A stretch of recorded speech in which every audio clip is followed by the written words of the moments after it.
the best of ways to start a marriage, right?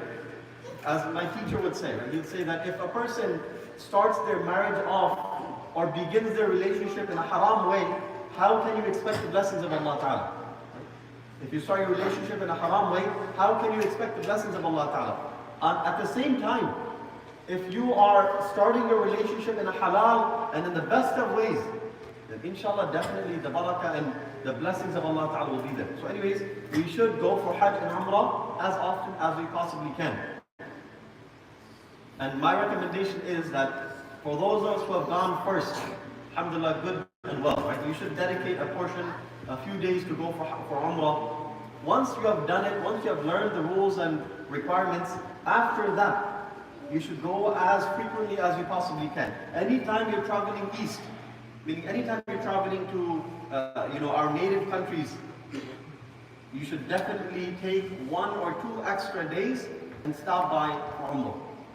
So the beginning of last year, January 2023, I went to Bangladesh with my mother, and on the return trip, we stopped for 2 days, only 2 days. So I could not be, I wanted to go to Medina, but I didn't want to push my mother too much. So we were only there for 2 days, less than 48 hours. And alhamdulillah, within that time, we did 2 umrahs, alhamdulillah. So it's very doable. It's very doable to do an umrah within 24 hours. Nowadays, mashallah, they have a lot of incentives. So they give you this transit visa, and so you don't have to take a separate visa, and so on and so forth. There are many incentives to go for umrah. And so you should definitely use those incentives. And generally, the cost is negligible amount. It's a very small amount, maybe $200-300 extra, right? Very less amount. Sometimes it's a very similar amount to the actual flight itself. Sometimes you take the Saudi Airlines, so you stop in Jeddah anyways. But if you just extend that stop, then inshallah you can go for Umrah. And my recommendation is anything, I would say 6 hours or more, you can definitely do Umrah and come back. Right? For about an hour to go and come, and then about an hour and a half to 2 hours for the Umrah itself. Right? So 6 hours is anything above 6 hours, I would say. So the conservative number would be like maybe 8 or 9 hours you can do an Umrah, but 6 hours inshallah you can do as well. But just you have to make sure it's a good time. Anyways, so Nabi Sallallahu Alaihi Wasallam says, go for Hajj and Umrah repeatedly or consecutively, for verily they remove poverty and sins. فَإِنَّمَا يَنْفِيَانِ الْفَقْرَ وَالذُّنُوبِ. For going for Hajj and Umrah, these remove poverty and sins. Just as the bellow of the blacksmith removes the rust on the iron. So just as the blacksmith, they're able to remove the rust on the iron, similarly, going for Hajj and Umrah removes poverty and sins. And this is amazing because the Prophet ﷺ says removes poverty. Whereas we understand that when you go for Umrah or Hajj, you're spending quite a bit of money. But the fact is that every single amount, every dollar that you spend, of course you'll be rewarded for, but also inshallah you'll get that money back. Allah Ta'ala will give you that money back. Allah will put khayr and barakah in your wealth. And you will inshallah see the blessings of that wealth, inshallah. So of course, the sins we understand, but Allah Ta'ala will also remove poverty if you go for Hajj and Umrah repeatedly.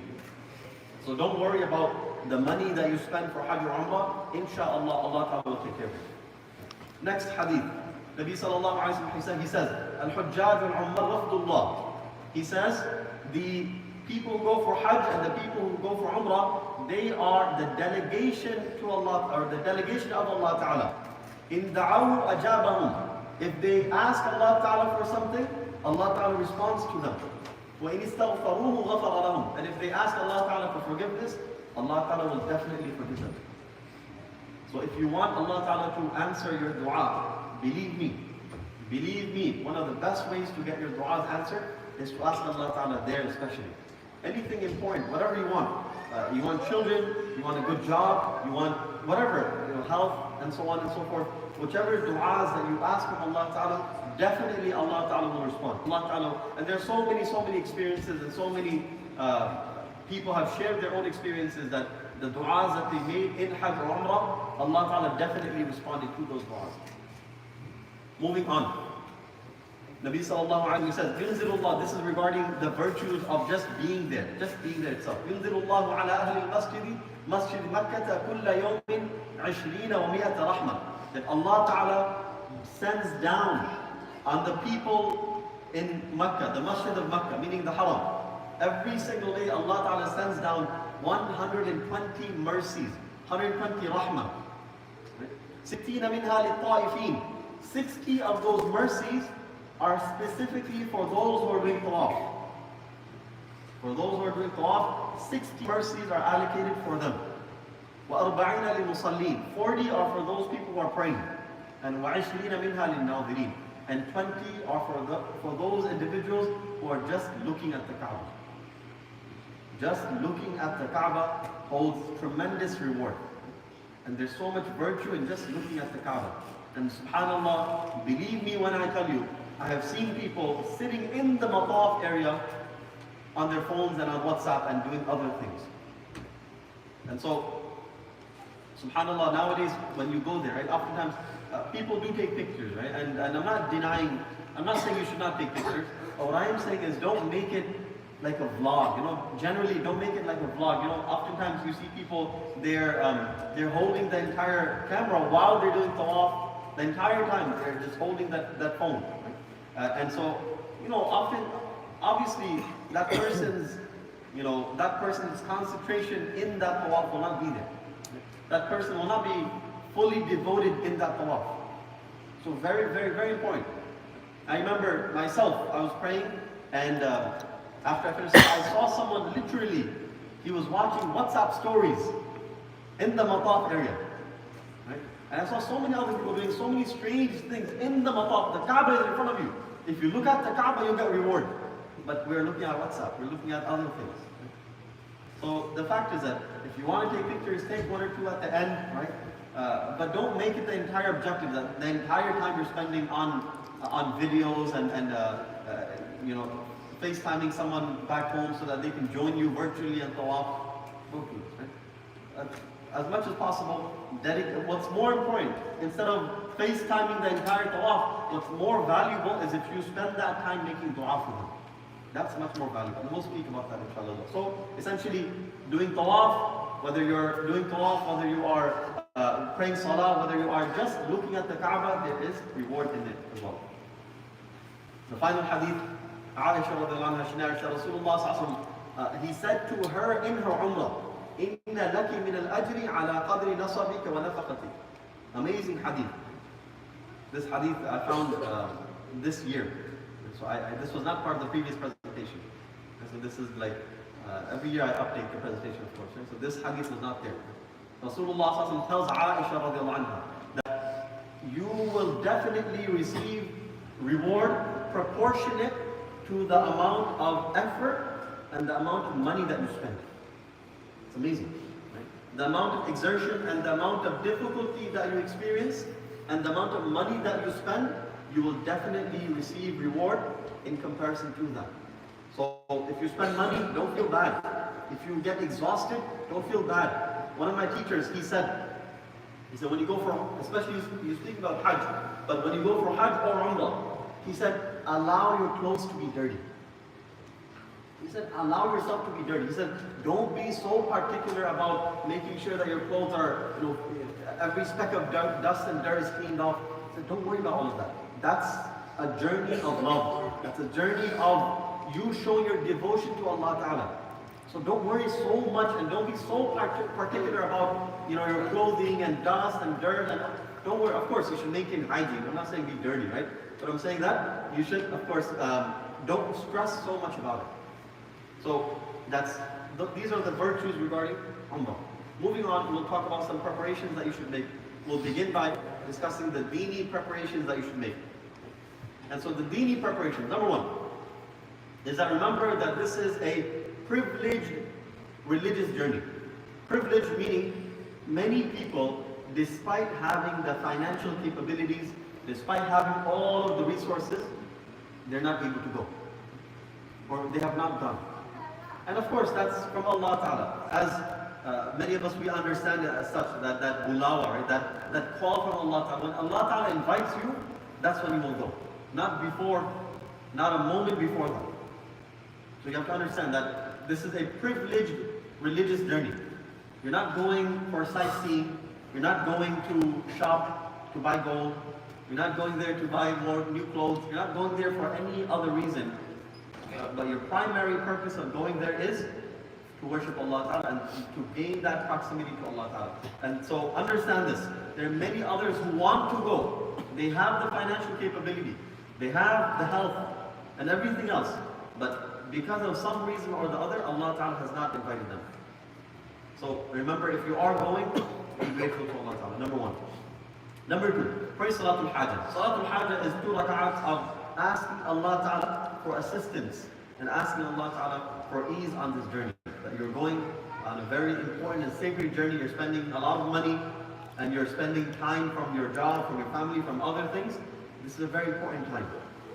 So pray Salatul Hajjah and ask Allah Ta'ala to make the journey and facilitate the journey for you.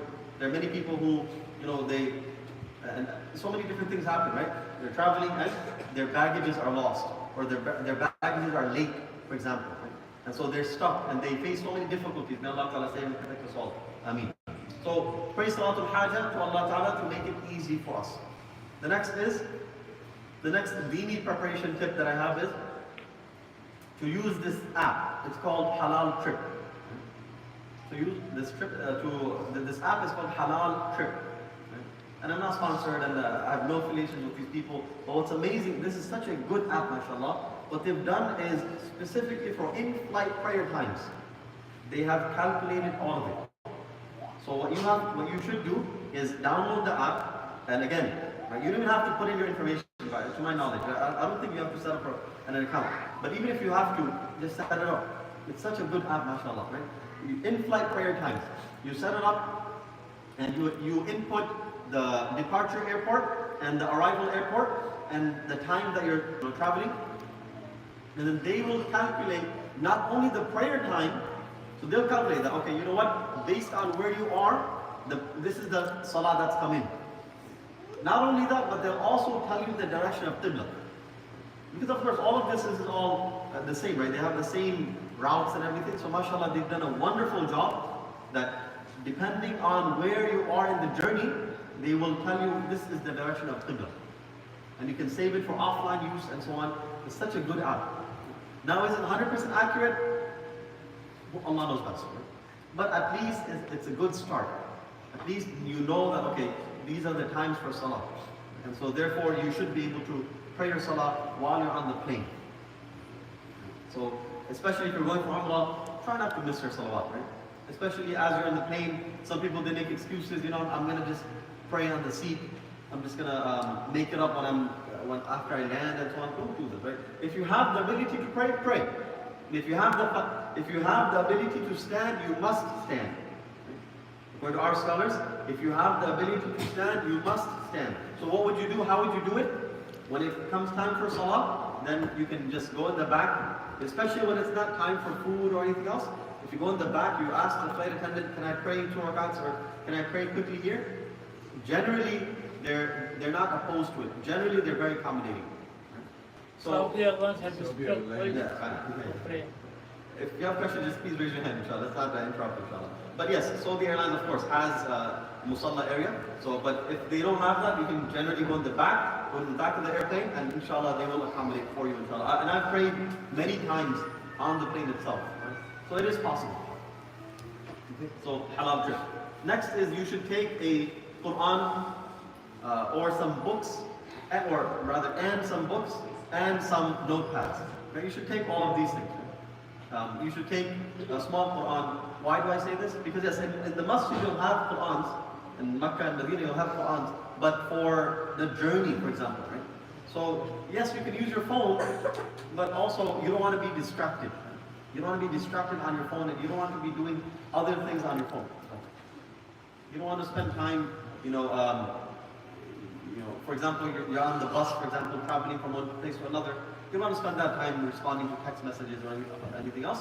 Rather, you want to spend that time reciting Quran and doing du'as and so on. At the same time, when you're doing tawaf, right?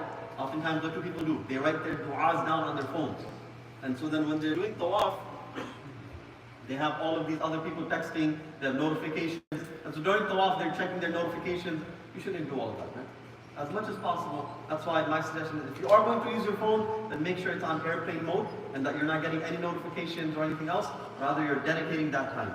But what's better, in my opinion, is to use a notepad to have the Quran with you, a small Quran that you can take with you, and at the same time, along with that, also any books, right? So, for example, the flight will probably be, it'll be more than 12 hours. If you're taking a direct flight also, it'll be more than 12 hours. If you have layovers, that'll extend it, right? So take a book with you. It doesn't have to be a book on Umrah itself, but it can be any book on any topic, but it should be an Islamic book that you can benefit from, right? It should be an Islamic book that you should benefit from, right? And I'll talk more about this, inshallah, at the end. And lastly, I encourage taking a tasbih counter. Small little tasbih counter. That way you can actually see, okay, this is, it's actually a motivation, Initially, I used to say that, you don't really need these things, and it's true, you don't need them, but it helps. When you see that number increasing, you see, okay, this is my goal. My goal is, for example, 1,000 subhanallah every day, 1,000 alhamdulillah every day. And it's not that difficult, by the way, right? But if you have that goal, inshallah, it's very doable, right? So my recommendation is to have a very simple tasbih counter, or if you want to buy the more expensive ones, the ones that connect to your phones, you can also do that as well. You can do it here, or if you go to Haramain, you can buy one for like $20, $30. It's also very good. If you connect it with your phones, mashallah, we have people in our community, mashallah, they bought a couple of them, and they've shared with their friends, and they compete with their friends to who can do more tasbih, mashallah. So if you do that, that's also a good gift, and it's also a good encouragement. The simple ones, of course, it just counts the number itself, but the more advanced ones are a bit better. Moving on, dunyawi preparation. So I'm not going to talk about, how many pairs of clothes you should take. I would say just take a couple, maybe 3 or 4, I would say, 3 or 4 sets of clothes. If you're going for, let's say, 8 days, 9 days, I would say take about, 4 pairs of clothes, inshallah. And then you can buy more while you're there. You can buy, for example, thobes, especially thobes. Right? So generally, for example, I'll tell you, I take about, thobes, I take about 3 generally. Right? And then you can buy 2 or 3 when you're there. And if you need any other clothing, you can always buy that as well. And so my recommendation, and also you'll be wearing the ihram as well. So all in all, my recommendation would be not too many, don't take so many pairs of clothes. Right? That now your entire luggages are filled with clothes, and now you're forced to leave some of them. Rather, just take a couple of pairs of clothes, and you can buy some there, inshallah. And shopping, since we're on the topic, shopping. Look, you will do shopping anyways, right? Of course, you will do shopping, but that should not be like your daily ma'mulat. That every day I'm spending 3 hours of my time shopping and so on. Don't do that, right? If you need to shop, okay, you know what? This day, a couple of hours, we'll go and shop for what we need to, and that's it. We'll move on. And generally, Medina, and I'll tell you where in Medina also, but generally Medina has better prices, generally. And especially if you go in Medina, and there are some, the further you go away from the masjid itself, generally the prices are better, generally, right? Of course, you may find good deals nearby, but if you go a bit further out, there's another Masjid Bilal, Suqi Bilal. Right? It's not far, so maybe 15 minutes walking, right? From Masjid Nabawi, it's also a good area to shop as well. So I would say maybe, just one day, for example, you go there, there's a lot of gold stores there as well. If you want to buy gold, for example, and so on, you can do that as well. But don't think, I don't know, in my experience, it's not much cheaper. In my experience, I don't know, Allah, but many people, they take thousands and thousands, but be careful taking more than $10,000 also. You should not be taking that kind of money. We'll talk about it. You'll have to declare it, otherwise you'll have issues. Proper footwear. We'll talk about what footwear is permissible for you to wear ihram, but generally you should take, my recommendation is take 2. One that you'll wear in ihram, and the second one is more comfortable. Pair of sandals or pair of shoes, whichever one you feel more comfortable with, right? So one is the footwear that you'll wear for ihram for men. I'm speaking for men. For women, they can just take 2 or 1, it doesn't matter. Women can wear shoes in ihram as well. Right? But for men, I would say, and we'll talk about this, but my recommendation is to take 2, 1 pair of sandals and 1 pair of shoes. The next is SIM card. Right? If you have one of those international plans like T-Mobile offers like free international, mashallah, Zindabad, right? T-Mobile, so then it's fine. It works. In my opinion, it's sufficient enough. Right? It's good enough, right? All you need is for WhatsApp, right? WhatsApp works with that 2G, whatever they offer. It works. If you don't have T-Mobile, you should, no, don't slip it. But if you don't have T-Mobile, then you can always buy a SIM card there at the airport, and you can always switch it. It's very simple, and you don't need to change your WhatsApp or anything, but you can just change the number. That way you have some service. It's very cheap. It's not that expensive, but like whatever is convenient for you. But you should have some sort of SIM card or some phone. You will need it, and I'll tell you when. Especially, for example, when you're traveling and so on, it's very helpful.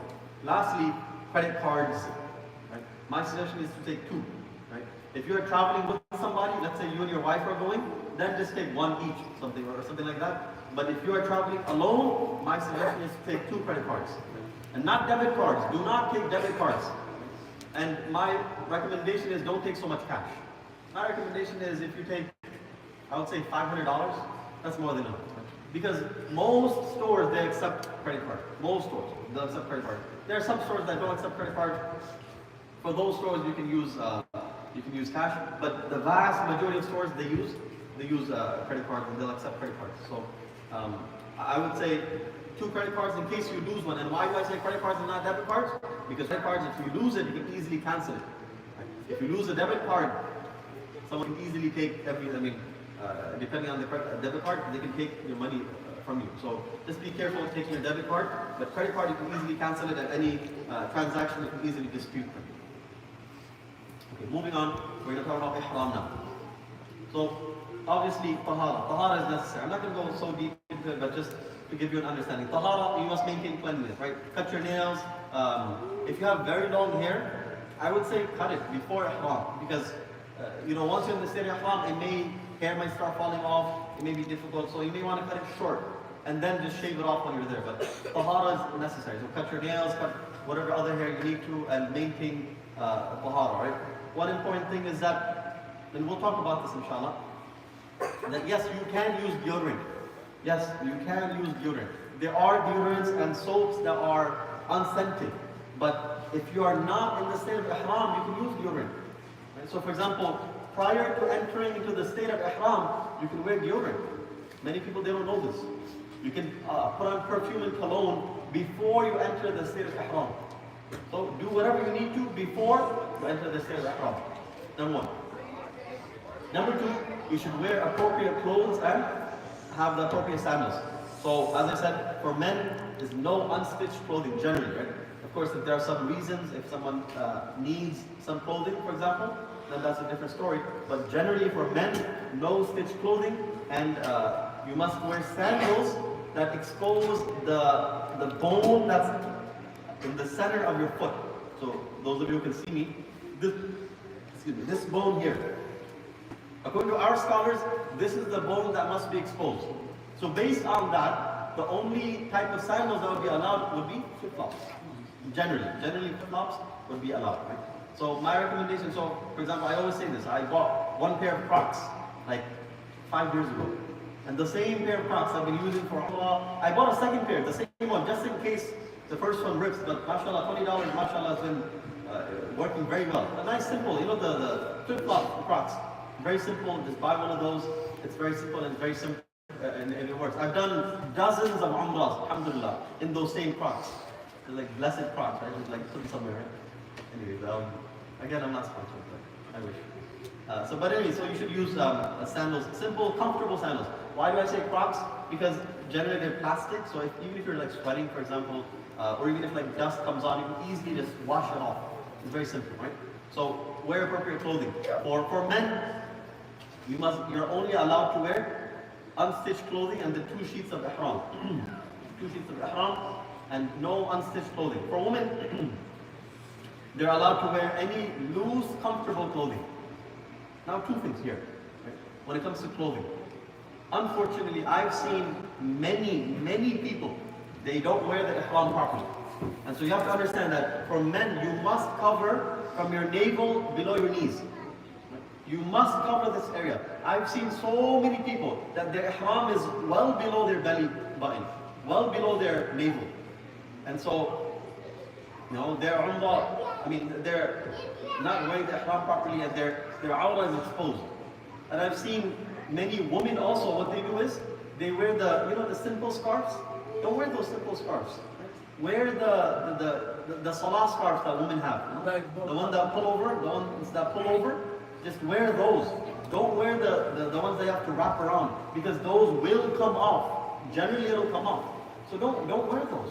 Rather wear the ones that you can easily pull over and make sure it does not expose your hair. I've seen so many women there that their hair is all over the place, their neck is showing, and of course I'm not like trying to see, but it just, as you're passing by, this happens, right? So for women, make sure you are wearing, and my suggestion is to wear the pullover scarves, the long, modest ones, right? And for men, make sure you are wearing your ihram properly in such a way that your navel is not exposed. So put it up, and I'll explain how to wear the ihram later, inshallah, but make sure it covers and it wraps well above your navel. So even if it comes down a little bit, it does not expose your belly button. And of course, make sure that it's well below your knees as well. Next is you have to pray 2 rak'at. These 2 rak'at are sunnah. It's recommended to pray these 2 rak'at, right? Not wajib. Again, so you're entering to the state of ihram, it's sunnah to pray 2 rak'at. And it's recommended to recite Qul Ya Ayyuhal Kafirun and Qul Huwallahu Ahad. It's recommended. Then you have the miqat boundaries. So you have the miqat boundaries. Essentially, Jeddah falls within the miqat boundaries. I've had huffaz, I've had people who are religious, you would think they're religious. They did not know that they have to put their ihram on before entering Jeddah. So many people, they don't know these types of questions, they don't know these masal, unfortunately. It's very important that you understand that the miqat, Jeddah falls within the miqat. So therefore, you must wear your ihram and you must be in the state of ihram before you enter Jeddah, or before you land in Jeddah, or before you enter the miqat. So therefore, if someone lands in Jeddah and they are not in the state of ihram, right? Very important. If they're not in the state of ihram, then they must leave Jeddah, they must leave the miqat, driving, and then they'll have to come back after wearing the ihram. So very important that you enter into the state of ihram. Here I'll explain. There's a difference between the state of ihram and ihram itself, the clothing of ihram. The clothing of ihram is what? As I mentioned, right, the 2 sheets for men, and for women, any loose clothing. But the state of ihram is entered by 2 things, as I've written them here. 2 things, intention and talbiyah. If you make intention and you say the talbiyah today, you will enter into the state of ihram today. You don't need to be wearing clothes or anything else. If you make the intention that I intend to go Umrah, and then you also recite the talbiyah, then you are automatically in the state of ihram. And so all of the perfume, the laws related to perfume, cutting nails, wearing clothing, all of those things, they'll become necessary on you. So very, very, very important. The state of ihram is simple. Only 2 things, right? Intention and talbiyah. And talbiyah, as you all generally know, لبيك اللهم لبيك, لبيك لا شريك لك لبيك, إن الحمد والنعمة لك والملك لا شريك لك. You can easily Google this dua as well. But very important, state of ihram is 2 things, talbiyah and intention. Alright, any questions? Yes? Can we go same Europe I had last time? Sorry? Same Europe? Yeah, you can use the same ihram. The clothing of ihram, you can wash it over and over, right? You can always wash it and use it. But my recommendation is you can always buy some in Medina. If you're going to Medina first, just buy some in Medina. But if instead of buying it from here, because it's very expensive here, if you go to Medina, you can easily buy it from there. But if you're going to Mecca, then obviously you have to buy it in advance. Okay, any other questions quickly before we move on? A whole bunch of questions. What is on this chat? What are we doing? Okay, 40 mercies. To those who do what? Just clarification. Yeah, 40 is for those who are praying salah. Salatul Hajjah before the trip. Yes, meaning make dua to Allah Ta'ala for assistance before the trip. Even the pullover hijab move back. So undercap, yeah. So whichever way the sisters they know, but essentially I do not recommend the wraparound hijab. So don't wear the wraparounds. Don't worry about, subhanAllah, someone recently went for Umrah and they were saying that nowadays, like, women, they're walking around with bags and like expensive bags and so on. Don't do this, sisters. Right? Don't do this. Don't walk around with expensive jewelry also. Don't walk around with expensive and other things. You know, you're in the state of ihram. Be very simple, be very humble, right? Don't try to, promote yourself or promote some brands and other things. Rather, be very simple, be very humble. Leave jewelry as much as you can. Leave them at home. It may get lost, it may be broken, anything can happen. So then you'll be stressed. So as much as possible, leave most of your jewelry. Leave it at home. 1 or 2 rings or something, or bangles, whatever, 1 or 2 things. It's fine, but don't take like necklaces and like expensive bags, and don't take too many things. Anyways, it's not a what is it? The models they do. It's not one of those things, right? So you're going there for tawaf. You're doing tawaf, right? Don't go and do all these other things, right? Please. So, anyways, now things that are forbidden in ihram, right? So number 1 is sins and fighting. Obviously, sins are haram throughout the year, but more so, it's more haram, right? If you can say it's more haram in the state of ihram. Of course, you should not be fighting, and generally, as Nabi Sallallahu Alaihi Wasallam says, "As-safaru qit'atun min al-'adab." He says that journey is a form of punishment, meaning like you're not able to eat normally, not able to sleep normally, and so on. So what happens? Oftentimes, families they fight. But you don't want to be fighting in the most blessed of cities. You don't want to be fighting in Makkah or Medina, right? So try to maintain sabr and be, controlling of yourself. That's number 1. Number 2, in the state of ihram, no intimacy, right? Obviously, you cannot be intimate with your wife. Number 3 is fragrances. Fragrances, of course, not permissible. Very important. The soap that's in the hotels, most of the time, those are scented soaps. Be very careful. You cannot use even the scented soaps that are in the bathroom as well, right? So be very careful of any scents. Also, I've said this before as well. Many people get upset, but I'll tell you this. This is the reality, right? Now, why they do this, I don't know. But the Kaaba is scented. Very good. The Kaaba is scented. They put scents on the Kaaba. They put itar and everything on the Kaaba. They put itar on the Hajar Aswad as well.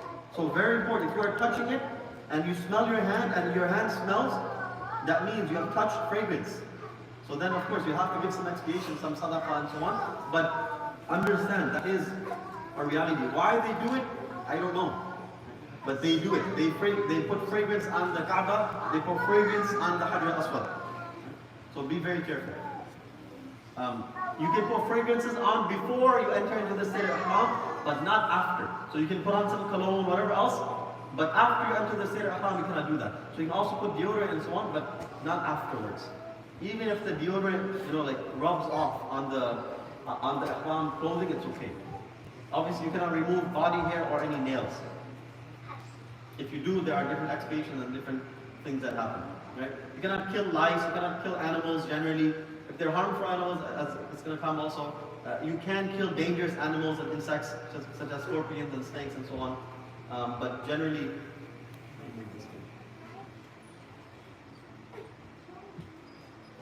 you cannot kill.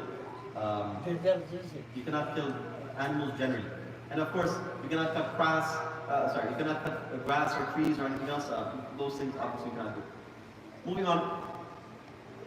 Men. What can men not do? Right? Men cannot wear stitched clothing. Right? So any type of stitched clothing, generally, we're talking about generally. Yes, of course, if someone has, excuses that they need, sometimes they have reasons, so then that's different.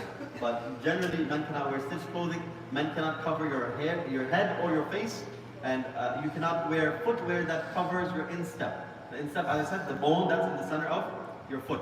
And women cannot cover their face.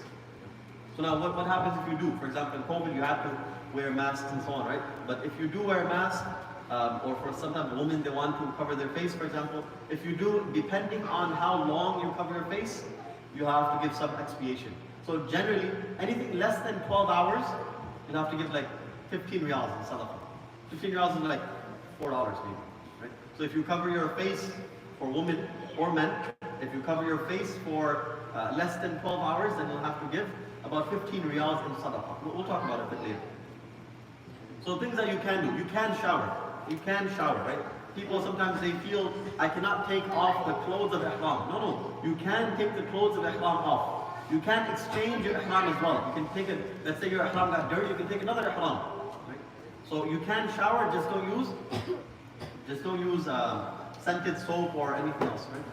So yes, you can use unscented soap. There are unscented soaps, but just be careful. You should find one that's actually unscented. Right? Then you can take injections, right? Meaning like any type of whatever you need to take, you can definitely take that. You can use miswak, you can use a brush, but it's kind of makruh, it's kind of disliked to use toothpaste because the toothpaste has a very strong flavor. But there's no like sins or there's no like expiation. You don't have to like give sadaqah or do anything for that, but it's just kind of makruh, kind of disliked to use the strong toothpaste. So my suggestion is you should still brush your teeth, but use unscented or use the natural toothpaste if you can. Like for example, Tom's of Maine and other toothpaste, use those toothpastes. Otherwise, you can use the regular Crest and Colgate, whatever, but it's makruh to do that. You can wear rings, you can use glasses, you can wear sunglasses, whatever, if necessary. You can wear a watch, you can wear a belt, you can wear bags, right? So wear simple bag. Don't wear, and which type of bag? Wear the string bags. Right? Don't take your, seriously, someone was telling me that they're taking Louis Vuitton bags and like these expensive, actually don't do that. They were saying that some women, they were taking bags that you could not even fit anything into. This is a small little decoration or those, those bags that you take to parties. They were using those bags. Don't do that. Right? Take a very simple, a very inexpensive string bag or like a decent string bag. It should not rip, but at the same time, it should not be so expensive, right? Bandages, yes, you can wear bandages if necessary. Right? You can wear a blanket as well. So for example, you need to sleep, you can wear a blanket, just don't cover your face. Just don't cover your face or head. If you cover your face or head, then you'll have to get some sadaqah. And you can use an umbrella as well. Do you really need it? I don't really think so. But you can take an umbrella as well. Any questions? Go ahead. Wiping face, in the state of Iran, it's okay? Wiping with what? With a towel or something? Yeah, I mean, if you're going to do wudu also, you need to wipe your face, right? So, yes, you can wipe your face. Just be careful of when you're doing wudu, when you're wiping your face, don't rub too hard. Sometimes you're like rubbing and like you're pulling your beard hair, you're pulling your hair out. Don't do that. Don't rub too hard. But yes, you can wash your face. While sleeping, you cannot cover your face. Right in there, without covering face and head. Any other questions?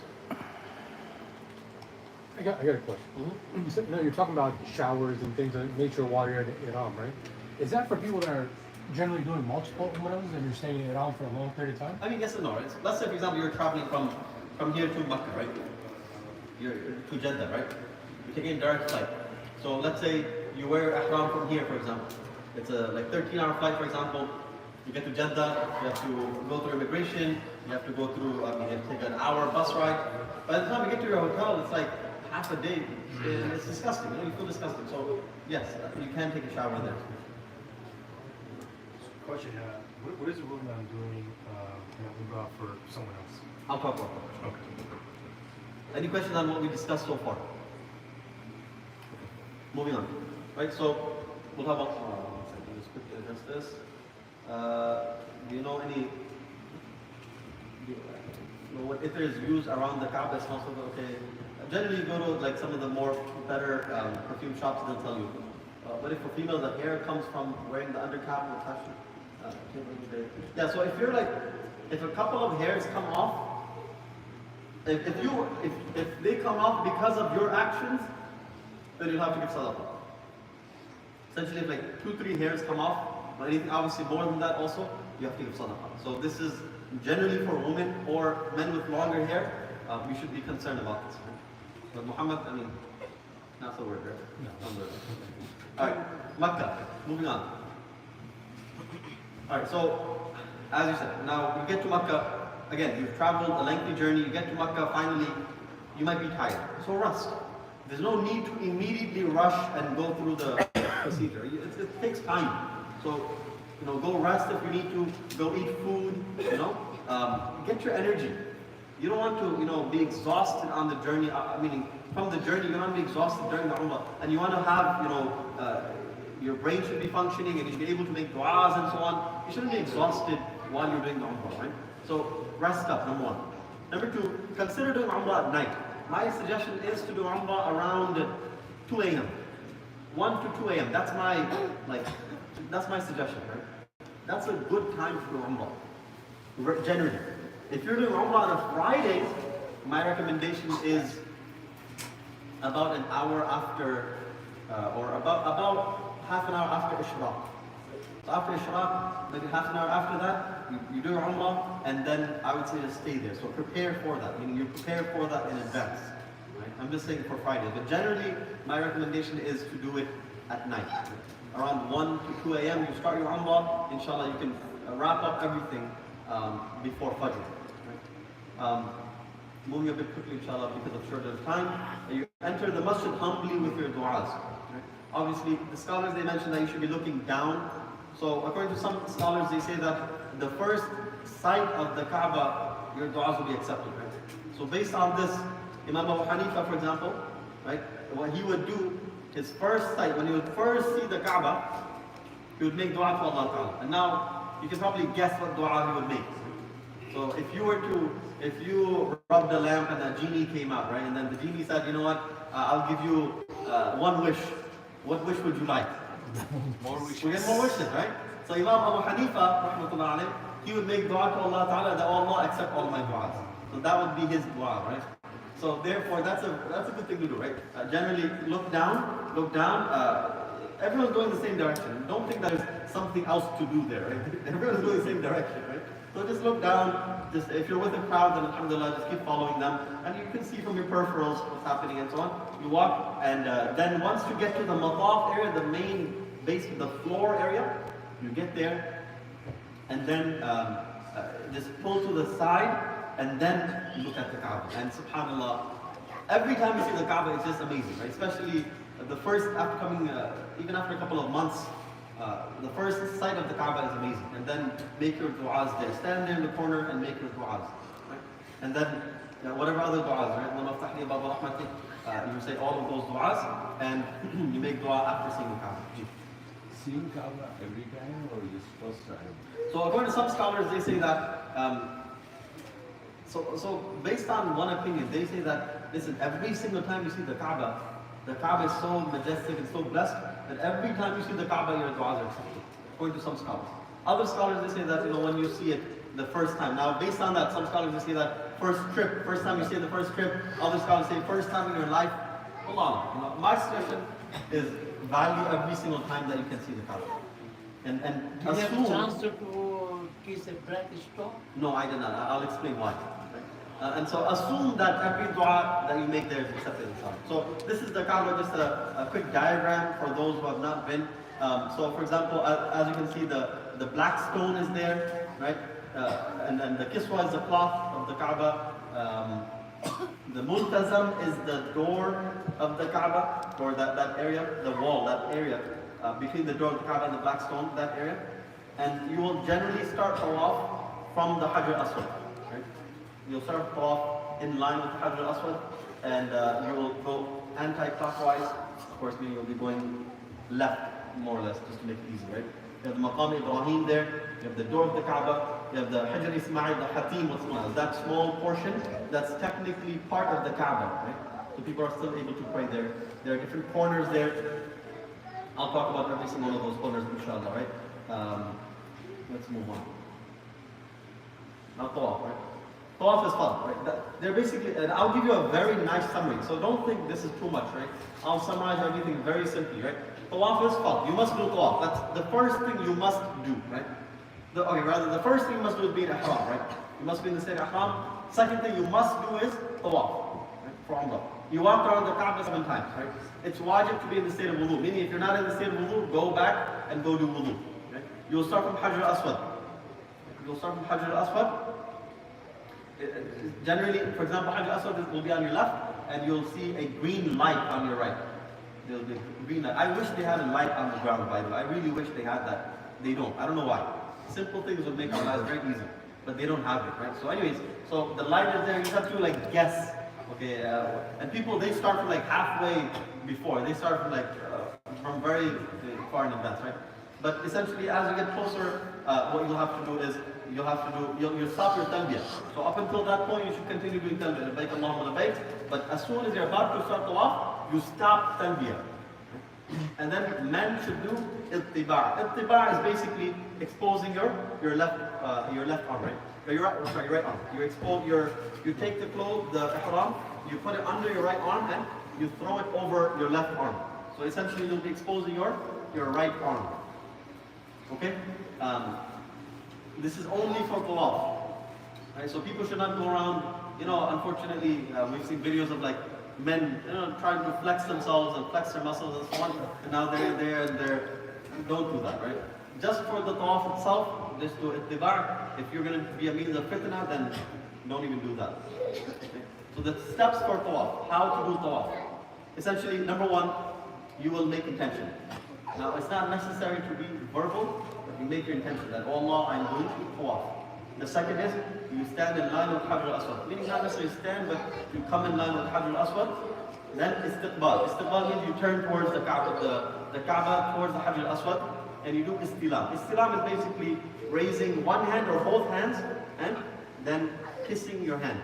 You don't need to make any sounds, you don't need to do anything else, just touching your hand to your lips. That's all.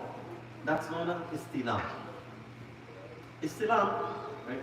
You'll raise your hand, so basically this is step by step. You'll raise your hand, your palms towards the Hajar al-Aswad, either one hand or both hands. It's okay. One hand is also fine. So basically just turning your face. You will not turn your entire body. Remember this very well. You will not turn your entire body towards or away from the Kaaba at any point. You will not turn your body towards or away from the Kaaba at any point. You will just turn your face and you will raise one hand or both hands and then you will kiss your palms or hand.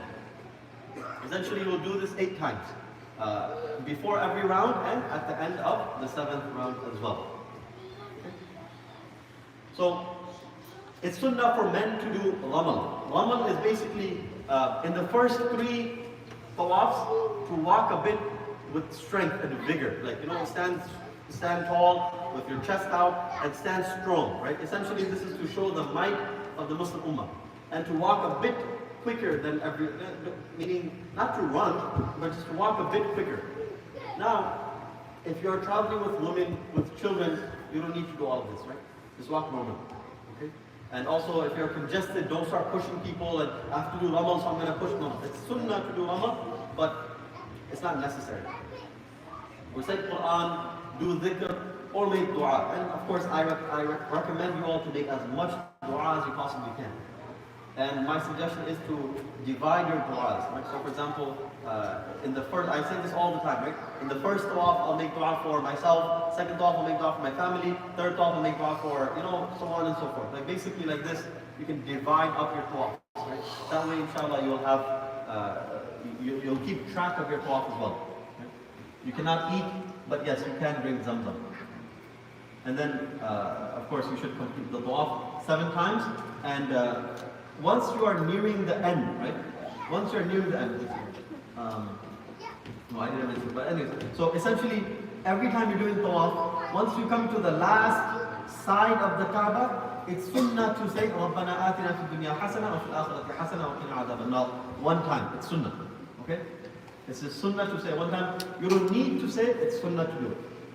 And once you are on your last tawaf, once you're coming near the end, you should slowly like come out. Slowly come out. There are so many people you'll see they're walking opposite of traffic. Those people, I don't know where they're from, I don't know, but they walk opposite of traffic. And it's not just one group of people. It's like you'll see so many people, they're walking opposite of traffic. Don't do that. You should slowly merge out of traffic. This is as we do when we're driving cars. Merge out. It's very simple. But there are some people who they want to push and shove and everything else, right? Also, if you want to get close to the Kaaba, merge in.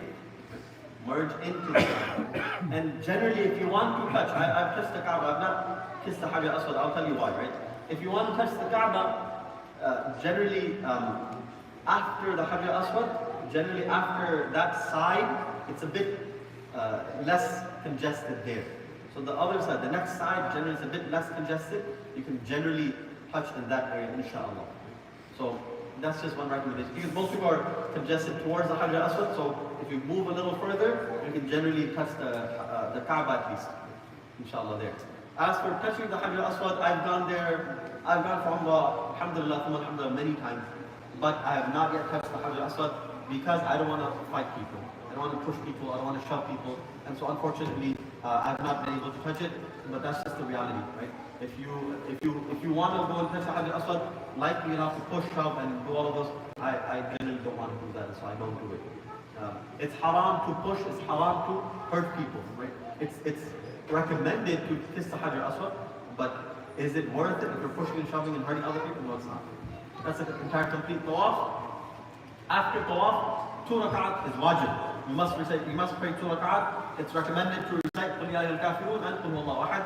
But you can pray this anywhere, but it's recommended to pray behind the Maqam Ibrahim, somewhere behind the Maqam Ibrahim, but anywhere in the Mataf area is fine. You should drink Zamzam as much as you can. Obviously, throughout your entire journey, you should drink as much Zamzam as you possibly can. And then lastly, as you're leaving, you do Istilam once again of Hajar al-Aswad. It's sunnah to do that. Okay. Questions? Any questions before we move on? I want to quickly wrap up in about 5 minutes, inshallah. Any other questions? Right. Presentation file? I don't know. I've never shared my presentation.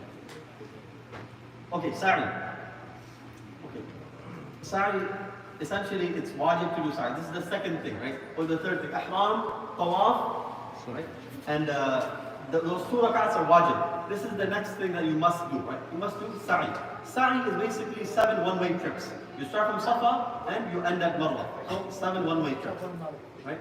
And so you make dua on both hilltops, you face the Qibla, and you make dua to Allah Ta'ala. Each time you get to both sides, you stand face towards the Kaaba and you make dua to Allah Ta'ala. It's sunnah for men. It's sunnah for men to run in the green lit light area. So this area, as those of you who have been, you'll see it. Most people, they're like, not necessarily run. You don't have to run at full speed, just jog. You don't have to run, right? Just jog at normal speed. And women, it's not sunnah for them. I've seen so many women running. Women are not supposed to run. Right? So men, you should run. Women, but if you are with women, don't run. If you are traveling with women, do not run because you may get lost, or they may get lost. Okay. Anyways, during Sa'i, you should recite the Quran. You should do dhikr. You should make dua, whichever ones you can. Right? Make your duas, especially make your duas. Do some adhkar. Quran, generally it's difficult to recite the Quran, but if you can, mashallah, do it. Especially the simple surahs, you can definitely do it. Now after Sa'i, it's mustahab to pray 2 rak'ats. It's not wajib, it's mustahab. So after tawaf, it's wajib. After Sa'i, it's mustahab. And also, you do not need wudu for Sa'i. So if you break your wudu, it's okay. That does not affect your Sa'i. And breaks are allowed, you just have to restart in the same spot. So let's say you stop somewhere, you just have to go do wudu or something and then come back and restart from that area. Okay? Also regarding Sa'i, and I give this tip generally, right? When you are doing Sa'i, right? After your 7th Sa'i, a couple of things will happen, right? Couple of things will happen. Once you get to the last part, Marwa, you'll see all of these kids running around with scissors. Leave it. Don't cut your hair there. Many women, especially women, they cut their hair right there in Marwa, or right outside of Marwa. Don't do that. You're exposing your awrah. Your awrah is your hair. You're exposing it. Why would you do that? Go to the hotel and then cut it. Or go somewhere private and cut it. But many women, they're like pulling out their hair and they're cutting there. Same thing with men, unfortunately. Don't do that there. And so here's my recommendation. You finish at Marwa, my recommendation is go back in and do one more round. The reason for that is because it's likely your hotel is in that direction anyways. So if you come out of Marwa, so for example, you come out of Marwa here, you have to come around to go to your hotel. If you cut through Safa, it's like shorter and you have AC and everything. So this is just a practical tip that I say, that I would say cut through basically Safa, and you can come out of Safa. It's the same thing. It's the same exit. You can come out of Safa, and it's closer. You'll see the same people are coming around and they're coming out, but you can just cut through Safa and come out of Safa. Then you go to your hotel. For men, as you're coming outside, as you leave the masjid, you'll see so many people. You need a haircut. So many people are coming. They'll charge you 10 riyals. That's the standard rate. If they say 20, 30, don't take it. 10 riyals is the standard rate. Right? Go and you ask them how much they're charging, they'll say 10 riyals, and they say, okay. Then they'll take you underneath the clock tower. Underneath the clock tower, there's like maybe 50 barbers, 50 barber shops. So many barber shops. They're all doing the same thing. They're all just shaving your head and trimming your head. So you go there, if someone does not call you, but likely there are always people standing there. They get commission probably, right? So they're standing there and they're like taking you for cutting the hair. So you can go down with them and then shave your hair there. Shaving is better. The Prophet also made dua for those who shave 3 times and those who trim, he made dua once. You can cut your own hair also, right? Many people, they don't know this. You can cut your own hair, right? And if you're a man, you can help a woman come out of the state of ihram by cutting her hair also. Even though you're in the state of ihram, you can help her come out of ihram by cutting her hair. Women, they'll cut 1 inch from the hair, they'll just grab their hair together at the bottom, they'll just cut it once, about 1 inch. And men, if you do not shave, then you should trim 1 inch from your entire head. The bare minimum is 1/4 of the head, but the entire head is sunnah. That's the entire umrah. That's once you shave or trim your head, you are now out of the state of ihram, and now you have completed your umrah. So what you're saying is, even though you're in ihram, you can cut your hair. Yes, even if you're in the state of ihram, you come out of ihram, you can cut your own hair. But be careful to not put soap. I did this. I made this mistake too. We all make mistakes, right? So I already shaved. My head was already shaved. So I thought, okay, I'll just shave myself. And so I go there, I wash my head, and I'm like, let me just put some soap also. It's simpler to put some soap. Put some soap, and I'm like, after I put the soap, I realized, yeah, Allah, I put soap. You just pay some sadaqah, it's fine. Some miscellaneous questions. Women who are in the state of hayd, if you are able to, you should, I mean, of course, this is not medical advice, but if you are able to, you can delay or you can bring your hayd earlier, you should do that, right? Ideally, because you don't want to avoid having your menstruation days while you're there, right? So if you can, I would say take the medication, whatever it is, if it's feasible, and delay the hayd, right? If there's no option, and a woman gets hayd as soon as they get to Makkah, for example, and they're only there in Makkah for like 4 or 5 days, in that case, and they know that we will not be able to come out of the state of hayd before we have to leave Makkah. Again, if you're able to leave later, then you should leave later. Meaning delay the flight. That's recommended. If you cannot delay the flight, then you have to give dam. So basically you have to sacrifice an animal. Again, if that happens, you can just contact me, I'll help you. Right? You can also perform multiple umrahs, and it's very simple. You come out of, you take a taxi from right outside of the masjid. Again, you can either go downstairs, or there are always taxis all around. They should only charge you 50 riyals round trip. Okay? If you have more people, they may try to charge you 60 or 70. 50 riyals is enough. If you have a large group, they may charge you a little more, but generally 50 riyals. Don't let them rip you off 100, 150, don't do all of it, right? And many of us were like, oh, it's 100 riyals, Uber is this much, okay. No, don't do all of that, right? 50 riyals, 50 riyals. If you want to give them more, that's between you and Allah Ta'ala. But just go to Masjid Aisha, you take your ihram, wear your ihram from the hotel, go to Masjid Aisha, pray 2 rak'ats there, and then come back. That's all it is. Once you go to Masjid Aisha, you obviously make your intention, do talbiyah, and then you come back. Is it recommended to do or? Why not? I mean, you're there for that reason, right? You're there in Makkah specifically for that. So yes, my recommendation would be do as many umrahs as you possibly can. My recommendation is at least 1 umrah a day. At least 1. You know, some scholars, they say you can just do the tawaf. That's fine. If you just do tawaf also, that's also okay. But my recommendation is to do umrahs. Also, should you wear the clothes of ihram and sneak into the mataf, I don't recommend it. Don't deceive. A Muslim doesn't deceive, right? You should not deceive people. Rather, just go to Masjid Aisha, come back, and you can do umrah in a legal and a halal way. So my recommendation is don't try to trick people. Yeah. After, like if I finish my first umrah I want to do the second Umrah right away because I'm already wearing ihram. Yeah. Can I do that, or do I need to go to the miqat and come back? To enter into the state of ihram, you must come out and go to the miqat. You must go to Masjid Aisha. So yes, although you shave your head and everything else, but because you need to enter into the state of ihram, you must go back out. Yeah, obviously you can do tawaf. You can just go back right into the tawaf, but you can't do umrah. Okay. Lastly, landing in Jeddah to Medina. If you're landing in Jeddah, you're going directly to Medina, you don't need to wear ihram. Okay? This is very important. And this is the entire step. You can take a picture of this. This will be like your entire guide. That's all you need to know, right? Number one, ghusl is sunnah. Number two, 2 rak'at before ihram is sunnah. Number three, ihram with intention and talbiyah. This is fard.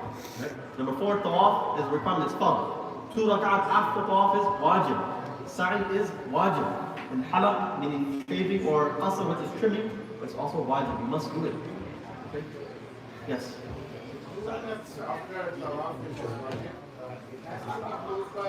No. Anywhere in the mataf area. Anywhere in the mataf area. Anywhere in the mataf, sometimes they don't let you pray over there. No, you have to. You have to. No. Mataf meaning not exactly in the front of the Kaaba. You can go on the side, you know, like where people are praying. They generally have like blocked areas where you can pray. So yes, go back and pray. Where do they have the wheelchairs now? Wheelchairs on the first floor now, so it's a bit more. But I personally, I like the first floor. It's nice. You don't have to stress so much. So if you're not in a rush, I mean, go on the first floor. It's nice. You know, I've done Umrah on the mataf area. It's like very uncomfortable. Like people are, you know, like we're people, we're Americans. Listen, we like our own personal space, right? But many others, they don't care. So they're like constantly rubbing your, like regularly holding on to you. So it's like, it's uncomfortable, you know. So if you don't want people constantly touching and rubbing you, I would say go. Even if you go 1 a.m., you'll still be very congested. There's no time that it's like, oh yeah, there's like 10 people there. It's never gonna happen. Right? So if you want to go to the first floor, that's even better. Yes? If we did our first tawaf, we shave, and we try to do a second one, we have nothing to shave. You just run the blade over. Just run the blade over your head. That's it. That's it. If you are going to take the razors, be careful that the razor doesn't have those strips that also have like scents. Just be careful. I know it's like a small thing, but it's important. Okay. Any other questions? Okay. Then we have some general advices. There's still a lot more to talk about, but I'll just skip over visiting the Prophet. If you visit the Prophet, obviously you learn about him, send salawat, and pray. Masjid Nabawi is something else. Wallahi, Masjid Nabawi is something else. The sukoon and the peace in Masjid Nabawi you will not get anywhere else in the world. So stay in Masjid Nabawi as much as you can. One hadith, Rasulullah he says, "Man zara qabri wajabat lahu shafa'ati." The one who visits my qabr, my intercession is wajib for that person. So please go. And for men, it's very easy to go and say salam to the Prophet. Very easy. Right? So go as much as you can, at least once a day. Okay. And lastly, some general advices. Try to recite one Quran in the entire journey. Right. So you have the entire journey. Try to recite one Quran in the 10 days or so that you're there. If you're, believe me, you have so much time. You know what do people do, right? They're standing there, they're waiting in line for immigration, and they're like standing there for like an hour, and they're just complaining or talking, right? Or you're on the plane. What do people do? I've seen people watching movies, and you're going to Makkah and Medina. Try not to watch movies at that point. You know what I mean? Like, be a bit respectful at that point. We said read some books, use your time wisely. Also, take some sadaqah or zakat to distribute, especially to the cleaners and so on. I recommend taking some amount, a good amount of money. Don't take thousands, but take a good amount of money and distribute it. Especially, but don't distribute it in a way that's like public, because then they'll like swarm you, and also just be careful, right? So give it secretly also. Just give it secretly and just walk away very quickly. Right? Don't make too many eye contacts. Right? Just secretly give it and walk away. A lot of salawat and dhikr, and as much as humanly possible, pray all of the salawat in the masjid. Don't pray in the hotel, right? Most scholars say it's not permissible anyways, but do not pray in the hotel. Don't go shopping at a time that you'll miss the salah. As much as humanly possible, try to pray all of your salawat in the masjid. In the hadith, Nabi sallallahu alayhi wa sallam, he says, that one salah in Masjid Nabawi is better than 1,000 salah in any other masjid, and one salah in Masjid Makkah is better than 50,000 salawat anywhere else. So therefore, as much as possible, try to try to pray your salawat in the masjid. Lastly, take your Umrah booklets, your notes. Lastly, consult the scholars. If you have a question, ask. Don't feel shy. Ask your scholars. If you have scholars, ask them. And most importantly, if it's your first Umrah, my recommendation is don't go alone. And if you have never gone with a scholar, my recommendation is go with a scholar. Because believe me, there's a huge difference when you go alone as opposed to when you go with a scholar. Even if you think you know everything, there's so many things that the scholar will be able to teach you, and So my recommendation, if it's your first time, or if you have never been with a scholar, you should try to go with a scholar. It'll be a bit more expensive, but I mean it's worth it. Yes. Nowadays, hotels are very close. Yes. Even then, according to our scholars, because there's no ittisal al-sufuf, which is that the sufuf must be connected, it's not happening, so therefore it will not be valid. Some scholars they say that in the days of Hajj, when the rows go far out, then maybe it's okay if your hotel is right there. But generally you should not. Generally, you should pray at least on the tiled portion. Any other questions? Lastly? Alright, my apologies for taking so much longer. What do I mean by shave 3 times? I don't think I said shave 3 times. Did I say shave 3 times? No. Nabi Sallallahu made dua for the person who shaves their head 3 times. Nabi Sallallahu made dua for the person who shaved. He made dua for that person 3 times. Not that for the person who shaved 3 times. Rather, Nabi Sallallahu made dua 3 times for the person who shaved. And 1 time for the cut. And 1 time for the one who cut their hair. Anyways. Inshallah, there's a lot more to speak about, but inshallah we'll wrap up here, inshallah. And if you have not gone for Hajj, please go for Hajj. If you have the financial capabilities to go for Hajj, go for Hajj. If you have not gone for Umrah, and you have the ability to go for Umrah, go for Umrah. And based on all of those ahadith, inshallah, you will receive so much reward.